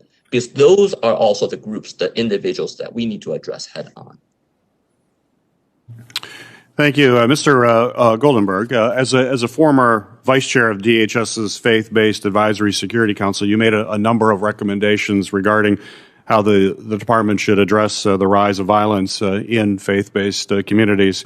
My question for you today, though, is given where we are today, what do you think is the most important action that the Department of Homeland Security must take? I think it's ownership. The department is vast. We all know several 100,000 good individuals are over there. And the initiative really needs to have ownership, someone at a very senior level that could transverse across all the various divisions and departments and offices that really focuses on this issue.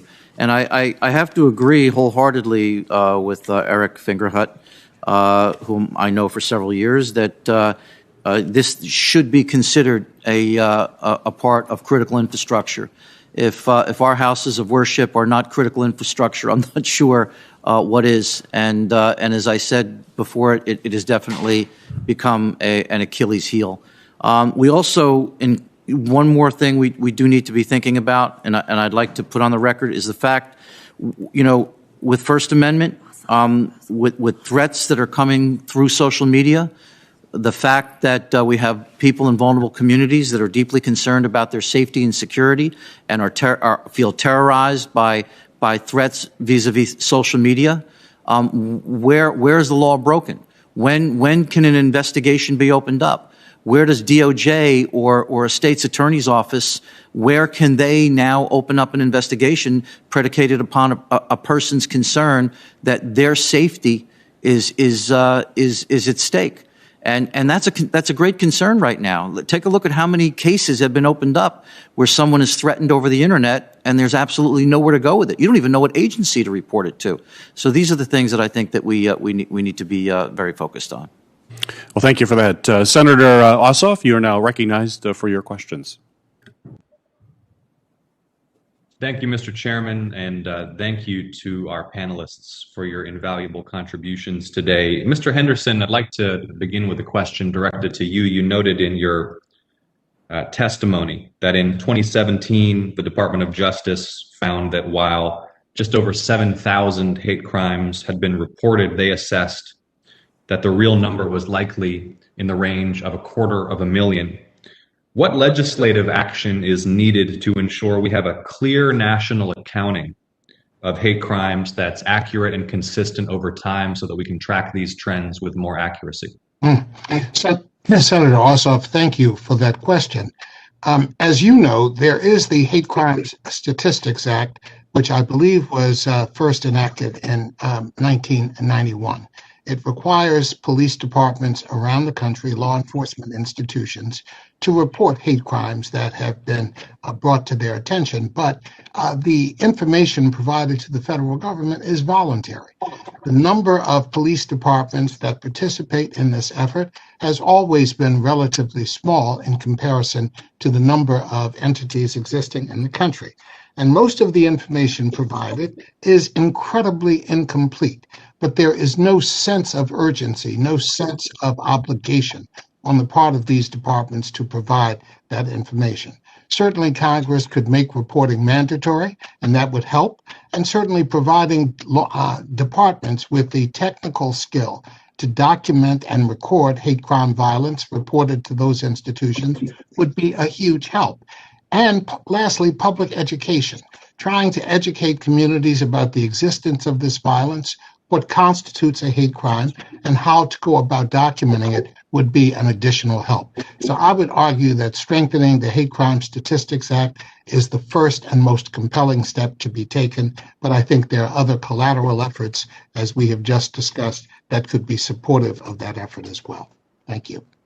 Thank you, Mr. Henderson. Would you kindly be willing to work with my office to determine how such legislative remedy might be most constructively drafted? Senator Ossoff, we would welcome that opportunity and appreciate very much the invitation to do so. Thank you very much. Mr. Yang, I'd like to check in with you on a matter of particular concern across the country and to many of my Asian American constituents in Georgia, and that is these appalling attacks in particular on Asian elders across the country, which you note in your testimony. Would you please provide the committee with an update on the trend, the incidence of these attacks, what you're currently seeing and analyzing? Sure. Thank you very much for that question, Senator Ossoff. And unfortunately, the trend has still been relatively high with respect to attacks against Asian Americans. And again, we've talked about others. One thing I should note is that the attacks against Asian American women in particular is appalling. Women are being attacked at almost 2 times the rate of men. And this is not an issue just for the Asian American community, but if we are talking about domestic terrorism, if we're talking about extremism, another issue that we need to make sure that we address is violence against women. And unfortunately, with respect to this hearing, we don't have a female speaker to talk about these issues. But if we dig deeper, that's another issue that we should address.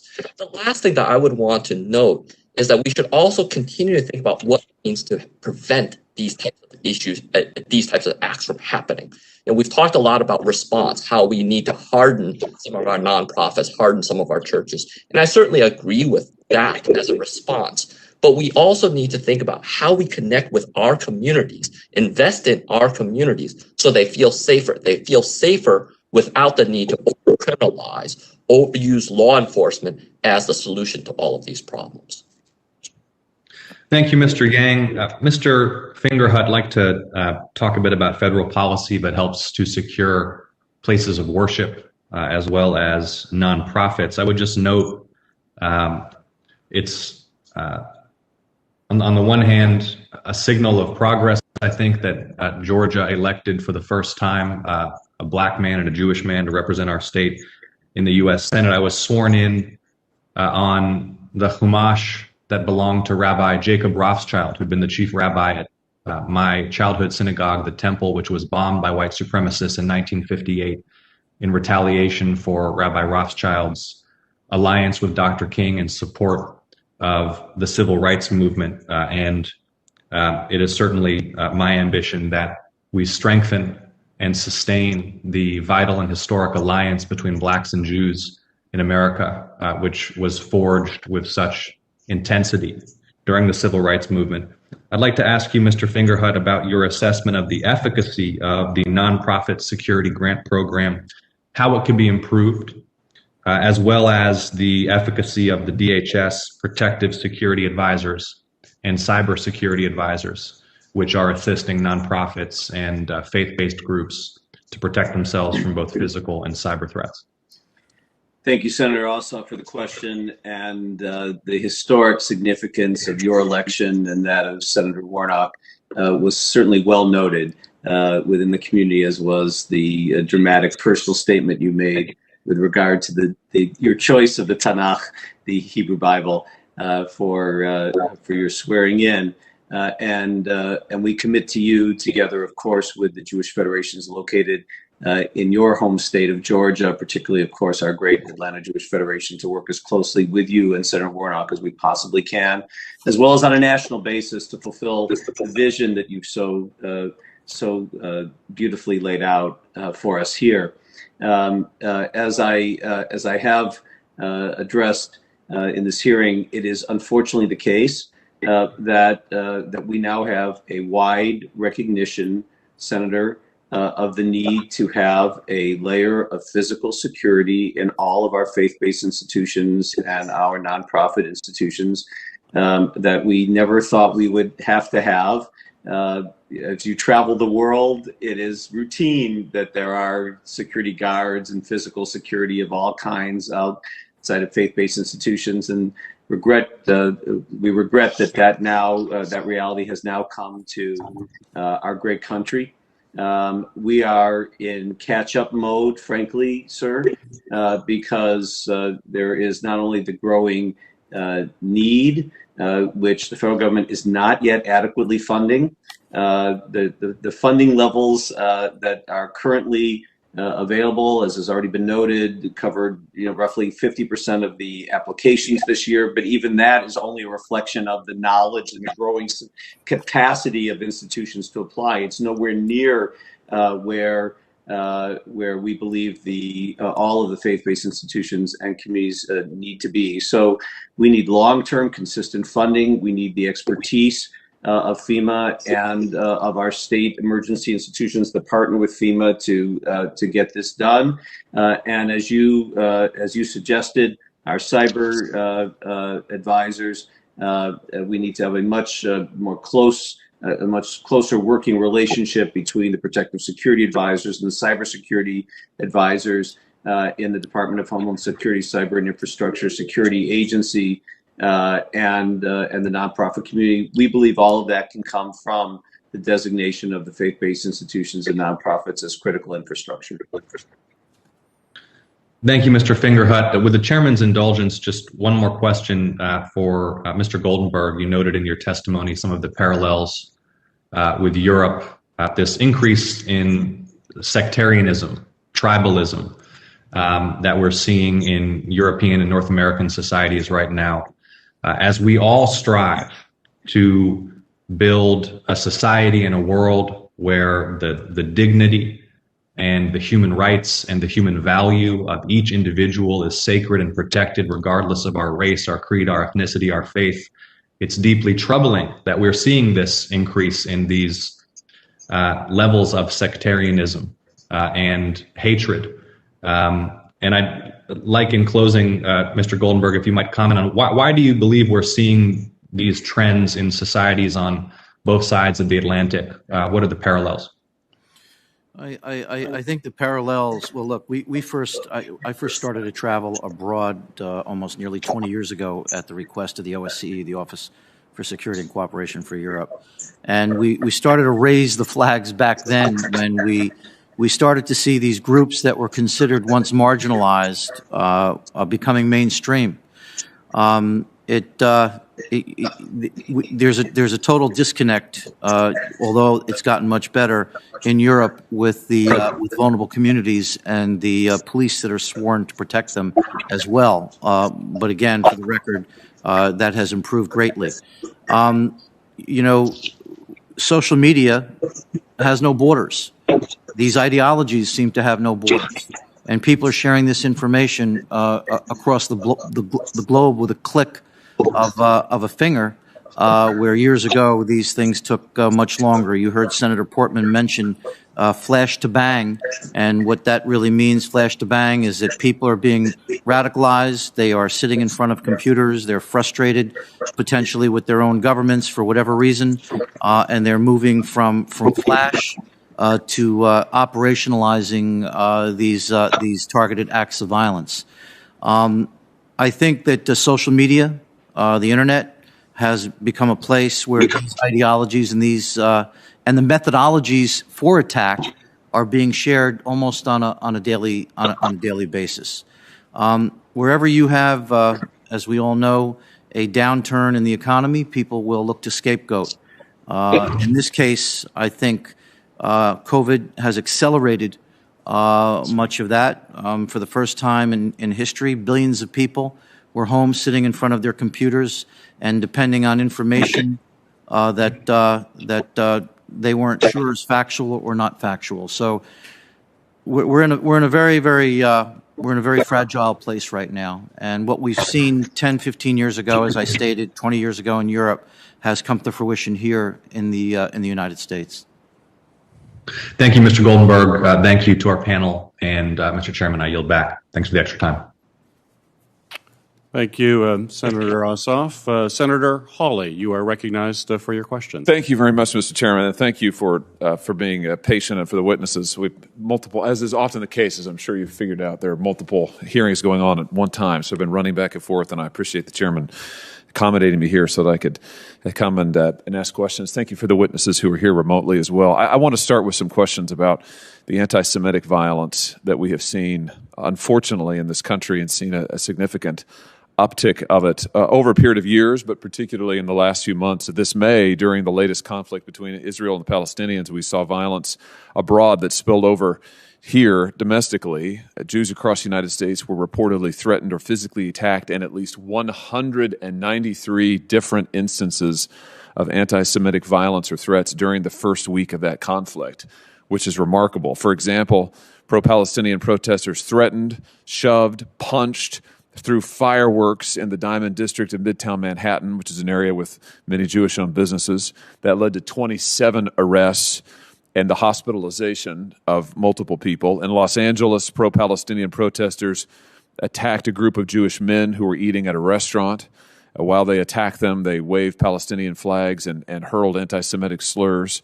We've even seen members of Congress, sadly, use anti-Semitic rhetoric. One member of Congress called Israel an apartheid state, said it was committing war crimes. Another said after the ceasefire that Israel's ethnic cleansing continues. Another congresswoman called then Prime Minister Bibi Netanyahu an ethno-nationalist, fascist basically, during a speech on the House floor. This is very, very concerning. The violence is very concerning. The rhetoric from anti-Semitic groups is very concerning. The anti-Semitic rhetoric from members of Congress is very concerning and frankly inexcusable. So, Mr. Fingerhut, if I could just come to you. You've discussed, I know today, and in your testimony, some of the despicable attacks that have occurred against the Jewish community over the past few years. Can I just ask you what role you think the recent conflict between Israel and Hamas has played or might play in exacerbating these violent attacks and this violent rhetoric that we're seeing in, unfortunately, too many places? Thank you, Senator Hawley. I'm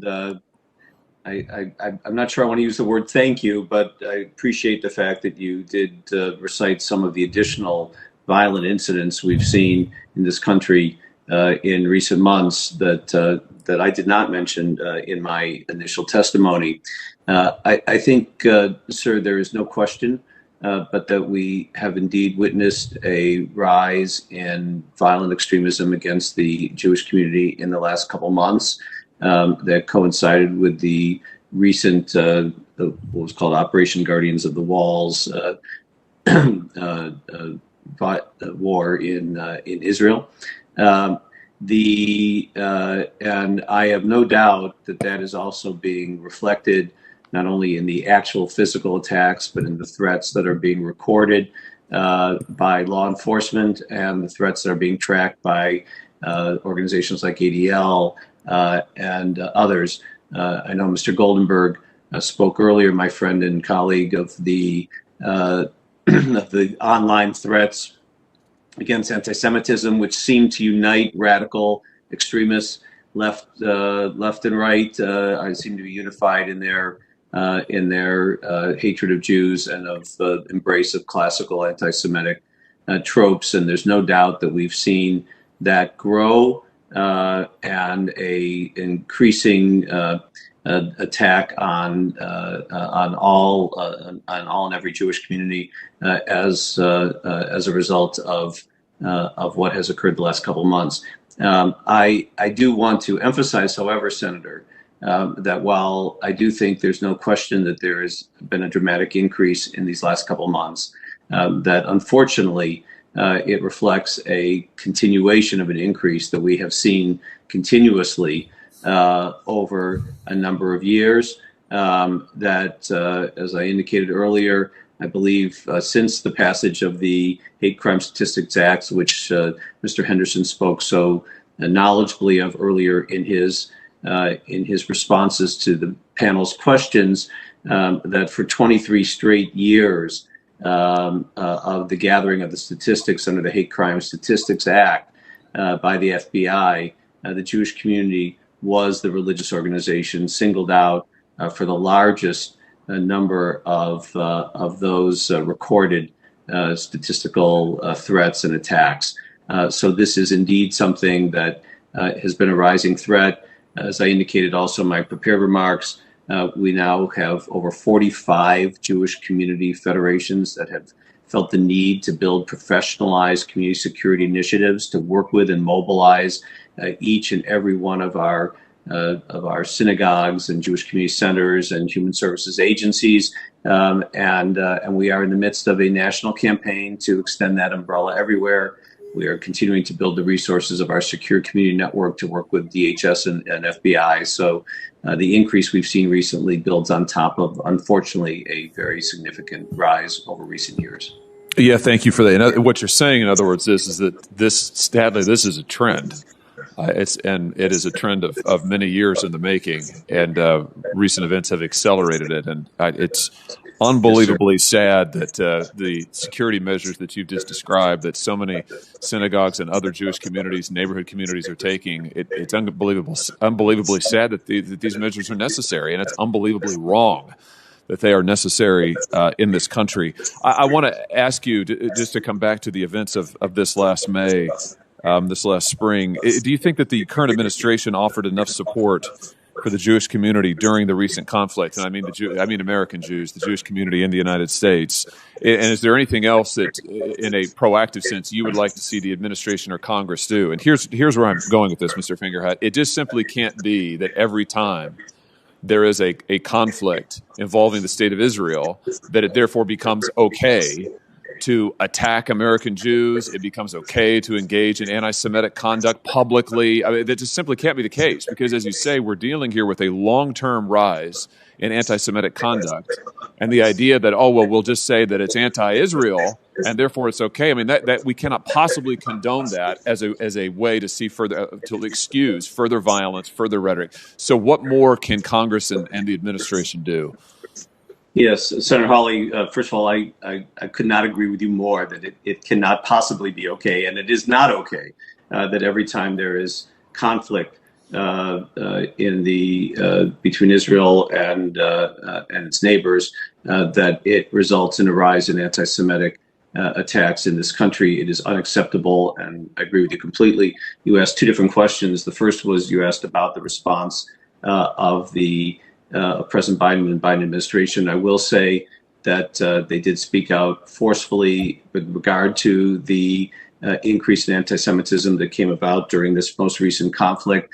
I want to thank Mr. Henderson, Mr. Yang, and all the other civil rights organizations that joined in a forceful statement letter to President Biden. I believe over 180 organizations spoke out together at that time to the president, to the Biden administration, and the president personally responded within 24 hours to that letter. I also want to acknowledge the recent nomination of Professor Deborah Lipstadt as the special envoy for anti-Semitism, something that had been long sought by the Jewish community and that we hope the Senate will take up expeditiously. I want to acknowledge as well, also again with Mr. Yang, we were proud to support together with the Asian American Pacific Islander community and the Leadership Conference the No Hate Act, which recently passed, which will enhance the crime and statistics. So as to your second question, Senator Hawley, with what regard to what more Congress can do, I believe we've covered it to some extent, but I know that it's important to repeat because of the nature of this hearing that we are nowhere near the funding levels necessary for the nonprofit security grant program. We need to enhance the ability of FEMA and the state agencies to work with faith-based institutions of all kinds to help them harden their facilities, and we need to provide the comprehensive designation necessary so that we attack this problem comprehensively. Senator Hawley, you know very well, and you've spoken beautifully about it on many occasions, the important critical role that the faith-based community and the nonprofit sector plays in American civil society. We are partners with government in every respect in delivering human services and caring for our community, in providing the emotional and educational well-being of our community. During the recent COVID pandemic, we partnered effectively with this Congress repeatedly on various funding and other strategic measures to make sure that resources got to the nonprofit and faith-based communities to secure their ability to continue to serve their communities during this terrible time. And now we need to do the same thing in a much more comprehensive way on the issue of domestic terrorism. Thank you very much for that testimony. And Mr. Chairman, I'll say in conclusion, again, thank you, Mr. Chairman, for your generosity here. But I just wanted to say in conclusion that I think it's vital that we are clear that anti-Semitism in any guise, whether it's from the right or whether it's from the left, whatever its excuse is wrong. And as a person of faith, I just want to say, taking a stand on my faith, that it is wrong. It is morally wrong, and there should be and can be no excuse for it, whether it's wrapped up in a policy excuse or something else. But we've got to be absolutely crystal clear about that. Thank you, Mr. Chairman. Thank you, Senator Hawley. And I'd like to thank everyone for participating in today's hearing, and I'd certainly like to say a special thanks to our witnesses for joining us today and providing their unique perspective and expertise on what is clearly a very complex issue. Our witnesses today have provided us with insight into the current domestic terrorism threat that we face. We have heard compelling details about the real-world impact that domestic terrorism and violent extremism have on our communities, and how related hateful rhetoric and misinformation are readily amplified by social media platforms. Importantly, we have also been reminded that although these threats are clearly not new, for many communities of color and religious groups, they are growing and an agonizing presence in their daily lives, and that is simply unacceptable. We cannot ignore this growing threat and climate of intimidation and the many horrific acts of violence we have seen in recent years. Too many families and communities have been shattered by extremist attacks, and the federal government must urgently focus its efforts to combat the domestic terrorism threat and prevent future tragedies. On Thursday, I will convene a second hearing with additional experts, including former administration officials, to examine what reforms are needed to ensure the government's resources and personnel are adequately aligned to address this deadly threat. In testimony before Congress, several of our national security officials have called domestic terrorism, and in particular white supremacist violence, the greatest threat to our homeland security.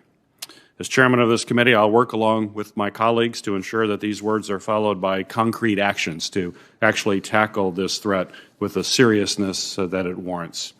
As part of that effort, we will hold additional hearings in the fall as well, which will include current government officials to discuss their work to address domestic terrorism. I will note that the record for this hearing will remain open until 5 p.m. on August 18th, 2021 for the submission of statements and questions for the record. With that, this committee hearing is now adjourned. Thank you, Mr. Chairman.